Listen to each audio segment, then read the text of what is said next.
ओम वंदे मातरम। सभी आर्य वीरों को नमन। आज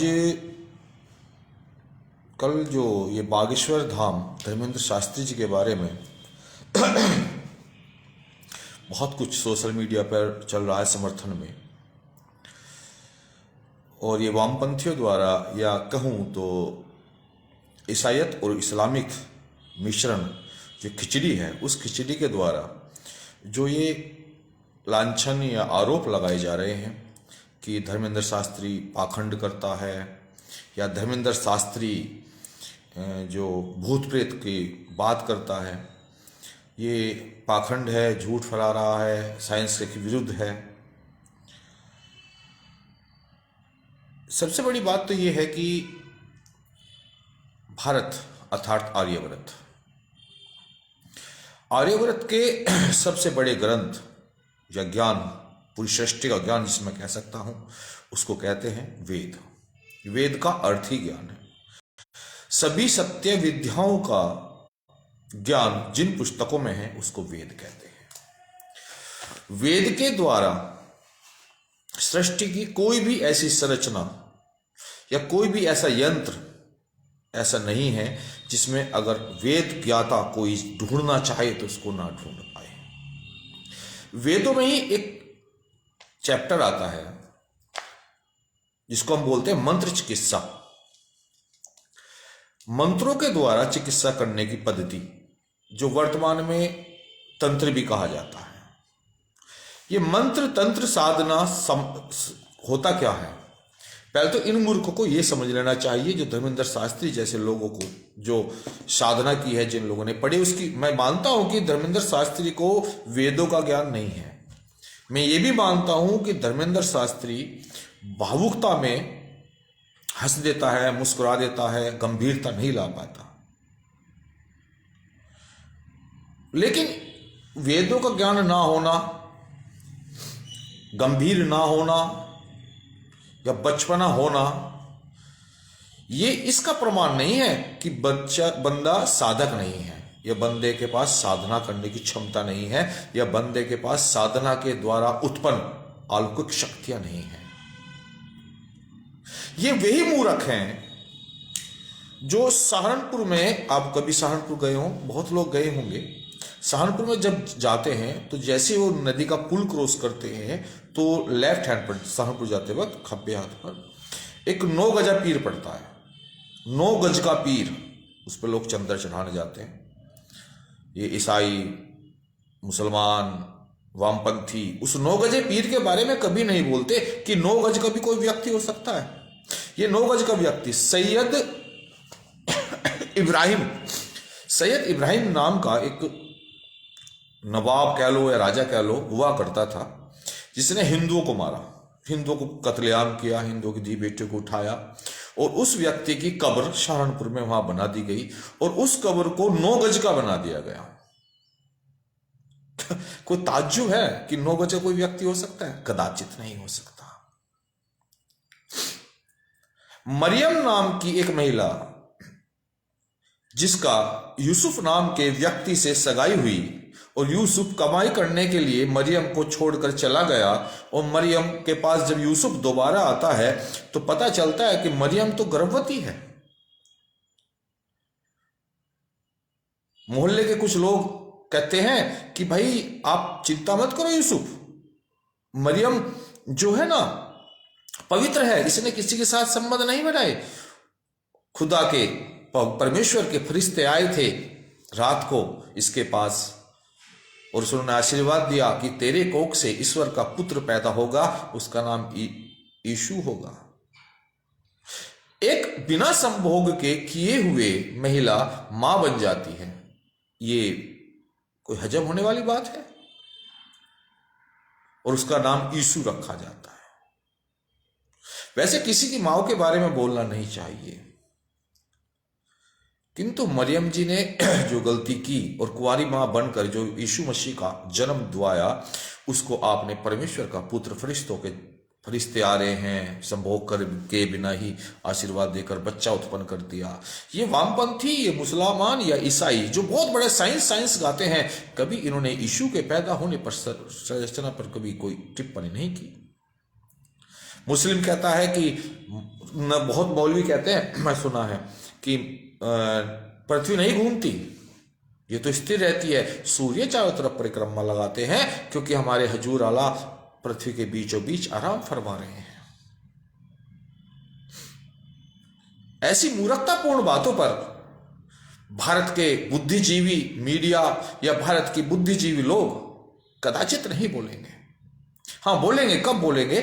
जहां पर वेदों के ज्ञान के अनुरूप कोई बंदा साधना कर कर कोई शक्ति हासिल कर लेता है, उसका वो थोड़ा सा भी प्रयोग कर लेता है।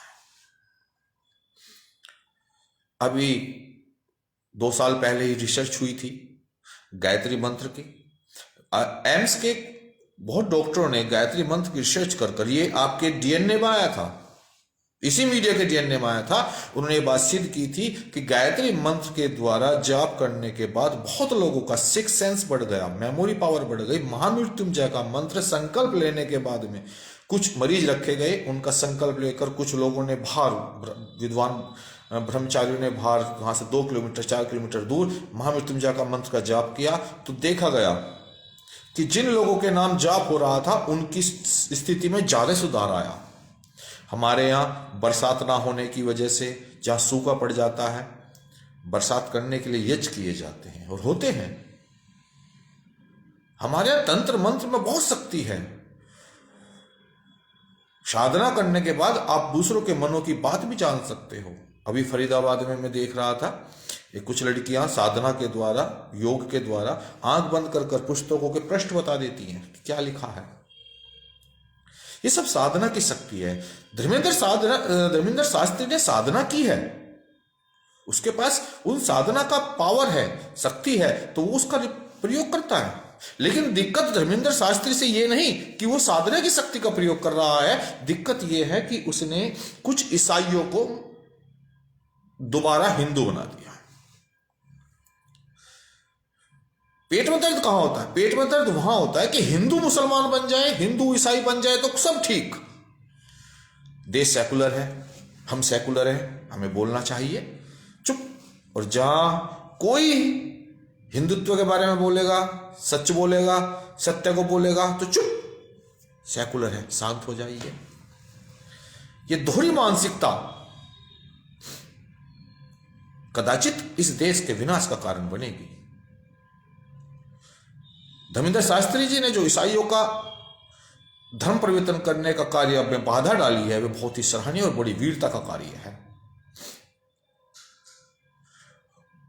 यह कार्य कभी आसाराम ने भी किया था, क्योंकि आसाराम का लड़का कैसा भी हो, लेकिन आसाराम पे आज तक कोई केस पुष्टि नहीं हुआ, लेकिन आसाराम भी जेल में गया। यहां पर जब भी, इस देश में आप जब भी हिंदुत्व के लिए कोई कार्य करते हो, हिंदुत्व के लिए आप जीना चाहते हो, तो आपको चाहे तो मार दिया जाता है या लांछा लगाकर जेल में डाल दिया जाता है। वीर सावरकर हुए, महर्षि श्रद्धानंद जी हुए, स्वामी दयानंद जी हुए, अनेकों अनेकों अनेकों संत, अनेकों वीर चाहे तो मार दिए गए हैं या वर्तमान में भी जेलों में गिरे गए हैं। क्यों?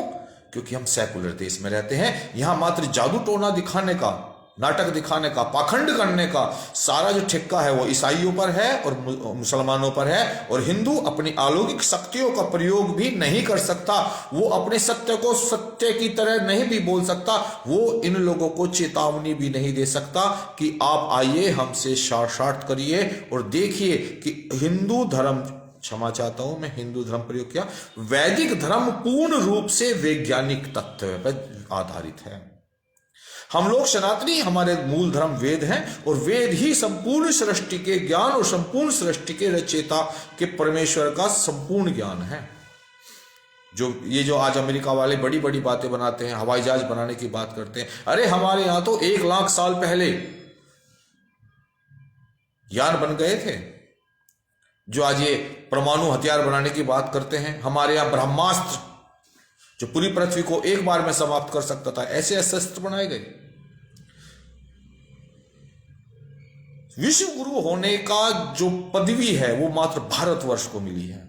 और यहाँ के साधक, ऋषि मुनि साधक जो हैं, उन्होंने साधनाएं की हैं। योग दर्शन में महर्षि पतंजलि ने भी कहा है कि साधना का एक चरण वो होता है जब आप बैठे हुए व्यक्ति दूर देश में बातों को भी जान सकता है।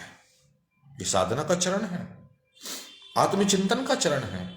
जब वो परमेश्वर की साधना करते हुए व्यक्ति अपने आप को उस परमेश्वर की अलौकिक शक्ति के साथ अटैच कर लेता है, इस वायुमंडल को अटैच कर लेता है, इसके अंदर की तरंगों को अटैच कर लेता है, तो वो देखने लगता है, समझने लगता है। मैंने तो यहां तक साधक देखे हैं कि अगर वो यहां बैठे हैं और आपसे पूछे जी मेरे घर में स्थिति क्या है, तो वे ये तक बता देते हैं कि आपके घर में फला व्यक्ति फला जगह बैठा है। ये मैं प्रत्यक्ष रूप से जानता हूं। लेकिन ये मूर्ख लोग ये नहीं समझते कि जो 9 गज का पीर बना दिया आपने, या एक अजमेर चले जाइए, चिश्ती की दरगाह, वहां एक काम मैंने एक से पूछा कि बड़े लगता है पहुंचे हुए संत थे, तो मुसलमान बड़ी तारीफ करके बोलता है, अरे महाराज आप नहीं जानते, जो नए सामने सागर है ना, इसको इन्होंने अपनी वो बोलते हैं सुराही में भर लिया था। सागर को सुराही में भर लिया। कोई मूर्ख इस पे विश्वास कर ले और वो विश्वास करने वाला मूर्ख फिर हमसे कहे कि आप तंत्र को नहीं जानते, आप मंत्र को नहीं जानते। अरे ये ध्वनि है, ध्वनि, वायु, अग्नि, इन सब के कॉम्बिनेशन से जो क्रियाएं चलती हैं उसको तंत्र कहते हैं। साधना, मनुष्य अपने आप को चिंतन करते हुए अपनी आत्मा को स्पष्ट देखने लगे, अर्थात साधना करते हुए व्यक्ति जब आत्मचिंतन करता है तो वो व्यक्ति अपने आप को बाहर से देखने लगता है। इसको बोलते हैं आत्मसिद्धि। सिद्धियों के बहुत अनुरूप परिप्रयोग है। यहां तक की बात है कि पतंजलि, महर्षि पतंजलि योग दर्शन के अनुसार पतंजलि जी ने इस सिद्धि को भी नहीं नकारा है कि मनुष्य साधना द्वारा अपने गुरुत्वाकर्षण को इतना कम कर लेता है कि वो पानी पर चल सकता है। दूरदृष्टता होना, गुरुत्वाकर्षण को कम कर लेना, भूतकाल और भविष्यकाल का चिंतन, यथार्थ वो भविष्य भी देख सकता है। कीरो की बड़ी बड़ी किताबें पढ़ते हुए वामपंथी, ये क्या नाम है उसका, मानव, महाराष्ट्र वाला, जो अपने आप को बोलता है कि मैं बड़ा दार्शनिक हूं, पढ़ी होगी कीरो की किताब सुने भी। मैं उस मानव जी से पूछना चाहता हूं, उसका नाम मानव लगाता है पीछे वो, लेकिन मेरा पूरा नाम याद नहीं है। तो मैं उस महाराष्ट्र वाले बंदे से पूछना चाहता हूं कि भाई जो कीरो है वो ज्योतिष का ज्ञान लेके कहां से आया? वो ज्योतिष हमारे ग्रह नक्षत्र से, हमारे वेदों से आया है। वो ज्ञान हमारे ऋषि मुनियों ने रिसर्च करके लिखा है, जो आप लोग थोड़ा थोड़ा पढ़कर अपने आप को ज्ञाता बनाते हो। क्योंकि ये वही लोग हैं जो कहते हैं कि वास्को डी गामा ने भारत की खोज की थी। अरे मूर्खो, कि जिस भारतवर्ष को, जिस आर्यव्रत ने पूरे विश्व को ज्ञान दिया, जहां लाखों साल पहले एक ऐसा पुत्र पैदा हुआ जिसको पुरुषोत्तम राम कहा गया, उसकी खोज एक तुच्छ मांसाहारी मच्छी खाने वाला,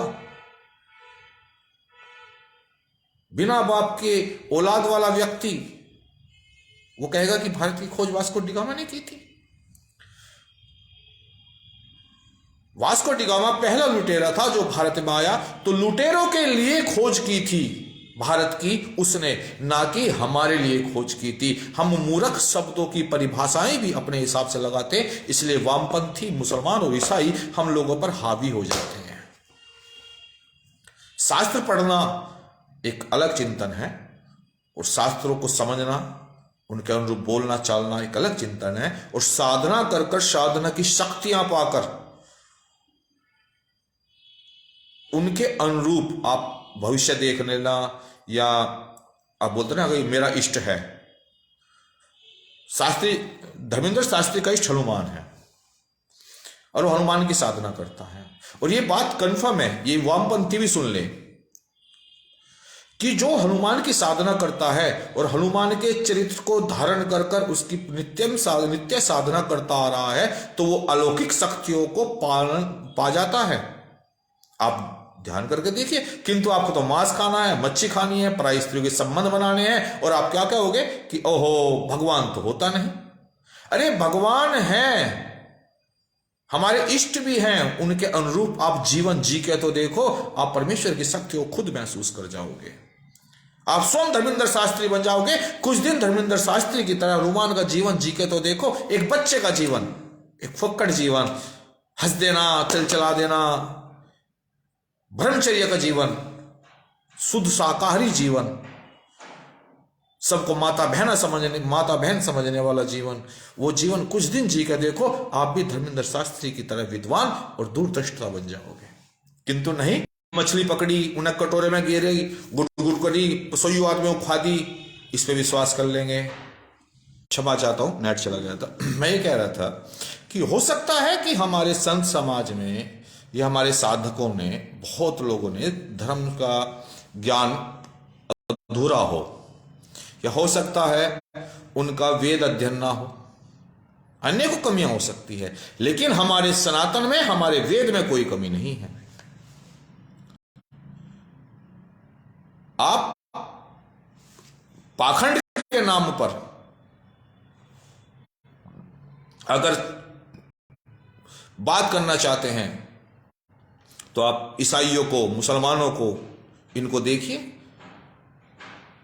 आप अगर वैदिक धर्म वालों को, हिंदू धर्म सनातनी को कहते हो कि अगर सनातनी पाखंड करता है, तो सनातनी हर बात को साइंटिफिक रीजन के तरीके से आपको समझा सकता है। ये जो वामपंथी मीडिया,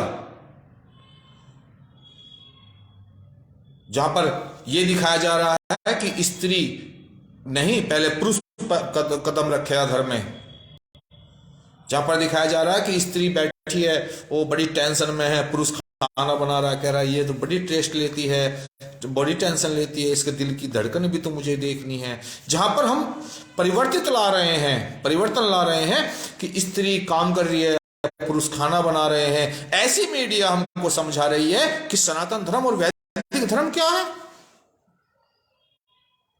बड़ा दुख का विषय है। हम अपने धर्म को साइंटिफिक साइंस की तरह मानते हैं और सिद्ध कर सकते हैं कि हमारे धर्म में रत्ती भर भी त्रुटि नहीं है। धर्मेंद्र शास्त्री कदाचित व्यवहार में या शब्दों में त्रुटि कर सकता है, लेकिन उसकी साधना उत्तम है और उसके कार्य बड़े उत्तम है।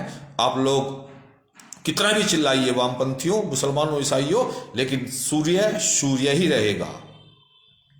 और मैं सभी आर्यों से निवेदन करता हूं कि आप सर्वप्रथम इन मूर्ति पूजा वालों के नाम या इन पूजा पंडितों के नाम, जो आर्य समाज के लोग ये टिप्पणी करते हैं, ये वक्त अब उनका नहीं है। अब वक्त है इन सूली पे लटके लोगों का, कब्रों में दबे व्यक्तियों का सच बोलने का।